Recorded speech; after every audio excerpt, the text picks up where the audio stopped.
Salut les amis, j'espère que vous allez bien. Je me trouve au Salon de la Photo 2019. J'ai vu quelques stands, j'ai serré quelques mains de youtubeurs assez connus. J'ai testé quelques appareils photo, quelques objectifs et je vais vous dire tout de suite ce que j'ai pensé de ce nouveau salon. Restez connectés.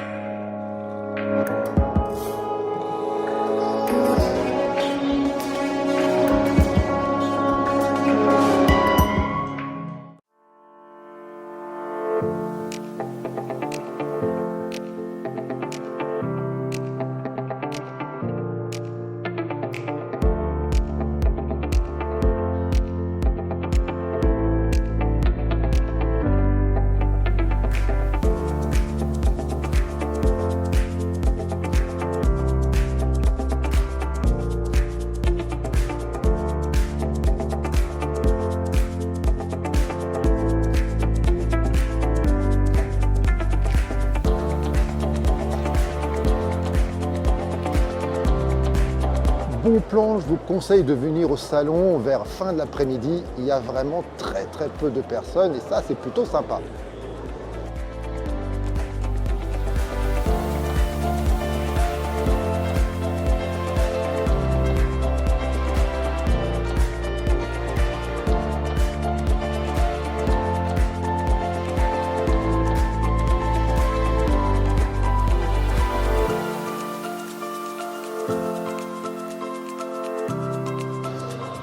J'ai vu l'ensemble du salon, il y a quand même pas mal de bruit, donc je vous donne rendez-vous chez moi et je vais vous dire ce que j'en ai pensé. Voilà, retour chez moi pour la conclusion de ma visite du salon de la photo 2019. Donc c'est la deuxième fois que j'y m'y rends et j'ai trouvé que pour l'année 2019 c'était plutôt une bonne année. D'abord j'ai trouvé qu'il y avait moins de monde que l'année précédente, ce qui fait qu'on se bousculait beaucoup moins pour accéder aux appareils photo. Ce qui n'est pas forcément une bonne chose pour les constructeurs, car s'il y avait moins de monde, ça veut également dire qu'il y a forcément moins de succès. La baisse de la fréquentation de ce salon est bien évidemment significative à la baisse des ventes de boîtiers. Il faut dire que le marché de la photographie s'effondre. Seuls les boîtiers très haut de gamme tirent leur épingle du jeu. Et oui, on n'a jamais fait autant de photos que maintenant, mais c'est via notre smartphone, on n'utilise plus d'appareil photo. Autre tendance par rapport à l'année dernière, eh bien il y a beaucoup plus de youtubeurs encore. Donc si vous vous intéressez aux youtubeurs experts dans la partie photographique et vidéo, eh bien ils étaient pleins, il y en avait plein. Il y avait le youtubeur de la chaîne Grain, de la chaîne Tech et plein d'autres encore. Bon, eh bien parlons boîtier appareil photo maintenant. Donc si vous êtes un fan de la marque Sony, je suis désolé, mais je n'aime pas la marque. Attention, attention, je trouve qu'ils font d'excellents appareils. Le résultat en termes de photographie et de vidéo, c'est vraiment bluffant. Mais moi, j'ai utilisé, là-bas, j'ai un peu manipulé le Alpha 7 III et les autres appareil photo de la marque. Que voulez-vous, je n'y arrive pas en termes d'ergonomie, en termes de menu. C'est si compliqué lorsqu'on n'a pas débuté avec la marque Sony, c'est que moi j'ai abandonné. Donc désolé, Sony, j'y arrive pas. Lorsqu'on fait de la vidéo, forcément on s'intéresse à la marque Panasonic, qui avec Sony est leader dans le marché des appareils photo. Là, enfin, on a pu accéder à pas mal d'appareils photo de la marque Panasonic plein format, notamment le S1, le SH1, enfin je ne sais plus exactement où sont mes notes. Bref, tous les appareils photo plein format de la marque Panasonic qui ont été présentés ces derniers mois, c'est bien évidemment des appareils photo professionnels, car de très haute, très grande qualité, mais extrêmement cher. Un boîtier nu, c'est entre 3000 et 5000 euros. Et donc moi, je me suis surtout concentré aux boîtiers plutôt accessibles, c'est-à-dire aux alentours des 1000 euros. Donc je les ai un peu manipulés. Ce qui m'a énormément surpris, c'est leur poids. C'est extrêmement lourd. Ces appareils photo font au moins entre 3 à 4 kilos avec un objectif. C'est hallucinant quoi. Utiliser un appareil photo de cette gamme, c'est vraiment faire de la musculation.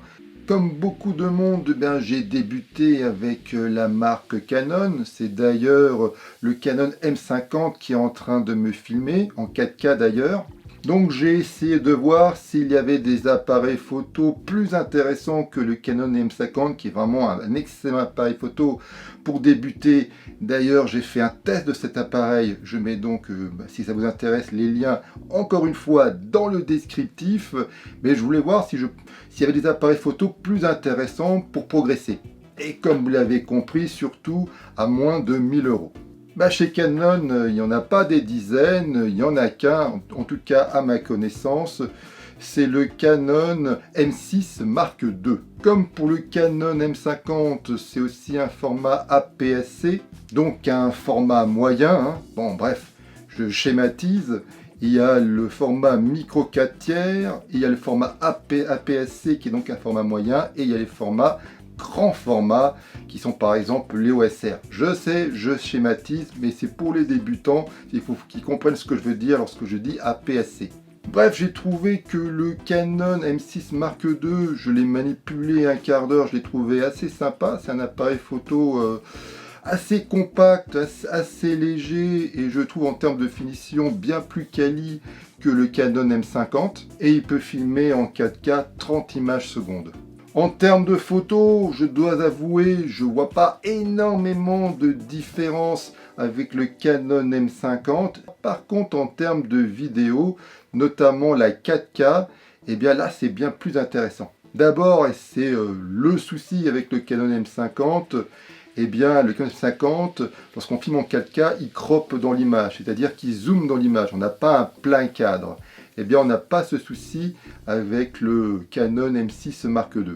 Autre point positif et non des moindres, chez Canon, il y a le fameux autofocus dual pixel qui est un peu la Rolls-Royce des autofocus. Dans le Canon M50, il est absent lorsqu'on filme en 4K. Ce n'est pas le cas avec le M6 Mark II. Il y a le dual pixel, l'autofocus dual pixel lorsqu'on filme en 4K. C'est un deuxième point positif assez important pour moi. Donc tout ça pour dire que c'est un appareil photo qui m'intéresse pas mal. Il y a aussi de l'autofocus bracketing, enfin il y a pas mal de fonctionnalités intéressantes. Mais comme d'habitude chez Canon, vous allez me dire dans les autres marques c'est pareil, mais voilà, c'est pas parfait, il y a toujours quelques petits soucis. D'abord, l'écran n'est pas inclinable sur les côtés, comme pour le Canon M50 ou chez Panasonic, on peut seulement l'incliner de haut en bas. C'est gênant lorsque par exemple on fixe un micro canon sur l'appareil, avec l'écran, ça gêne, c'est pas possible. Donc ça c'est quand même un point négatif important pour moi. Ensuite, et ça c'est vraiment une impression, il faut vraiment que je teste l'appareil pour en être vraiment sûr, j'ai l'impression que la 4K est un chouïa moins définie que celle du Canon M50. Je trouve l'image un tout petit peu plus sombre. Voilà, donc c'est un appareil photo qui m'intéresse. Il est fort possible, si le Père Noël m'écoute, j'espère que le Canon M6 Mark II, j'aimerais bien. Papa Noël, s'il te plaît. Pour la première fois, je me suis intéressé à la marque Nikon. D'habitude, je dois avouer, je m'en fous de cette marque. Mais je trouve que de plus en plus, depuis 1 an, 2 ans, cette marque présente des appareils photo très intéressants et très polyvalents, que ce soit en photo et en vidéo. Il y a donc le Z6 qui est un plein format. Et je trouve vraiment pour le prix, c'est vraiment un excellent boîtier. Il est vendu à moins de 2000 € boîtier nu, ce qui n'est pas le cas de l'EOSR par exemple. Et je trouve que par rapport à ses caractéristiques, c'est un appareil photo assez alléchant. Mais comme je vous l'ai dit, il est vendu 1600-1700 €, donc c'est encore trop cher pour moi. Donc heureusement, il y a un autre appareil photo qui m'intéresse. C'est un appareil photo récent qui a été présenté il y a juste 2 semaines, c'est le Canon Z50. Alors il a un capteur à 20,9 pixels et il peut filmer à 4K 30 images secondes. C'est un appareil photo résistant à la poussière, à l'humidité, ce qui n'est pas le cas de la plupart des appareils photo Canon aux alentours de ces prix-là. Oui, car le Nikon Z50 eh bien il est vendu à 1000 €. Donc en termes de caractéristiques, je le trouve plus ou moins ressemblant avec le Canon M6 Mark II, mais il y a quelques fonctionnalités qui le rendent un peu plus performant à mon humble avis. La marque DJI, la marque leader au niveau des drones et des stabilisateurs de tous sens, eh bien, est également présent dans ce salon. Donc j'ai donc un peu manipulé leur nouveau drone, c'est-à-dire le Mavic Mini. Alors oui, comme le nom l'indique, il est vraiment mini. Il est grosso modo la taille du Spark. Le précédent drone mini qui était sorti il y a 2 ans il me semble et qui est maintenant enlevé du catalogue. Il filme en 2,7K, pas en 4K, c'est dommage. Et il fait des photos à 12 mégapixels. Il a également une stabilisation 3 axes au niveau des objectifs. A priori, l'autonomie de ce drone, c'est plus ou moins 25 minutes. Le premier prix pour ce drone, c'est 400 € et je trouve qu'il est vraiment intéressant par rapport à ses capacités et ses fonctionnalités. Il pèse que 250 grammes et ça, c'est quelque chose d'important car a priori en France, et c'est déjà le cas dans plusieurs pays, il y a une loi qui va arriver et que tout drone qui pèse plus de 250 grammes, eh ben, vous allez devoir le signaler via internet. Donc si vous avez aimé cette petite visite, eh ben, n'hésitez pas à liker la vidéo, à la partager car le partage, eh bien, c'est la vie. Mettez dans le commentaire si vous utilisez un smartphone ou un appareil photo pour faire vos photos et vidéos. Moi j'utilise les deux. Et si vous n'êtes pas abonné à ma chaîne et que vous appréciez la tech, mais également le cinéma et les séries télé de genre, et notamment de science-fiction et fantastique, donc qui tournent vraiment autour de l'univers geek, eh bien vous êtes bien tombé. C'est bien la chaîne Geek in World. Je suis Serge Autocar et je serai très heureux de vous retrouver pour une prochaine vidéo. Allez, bye!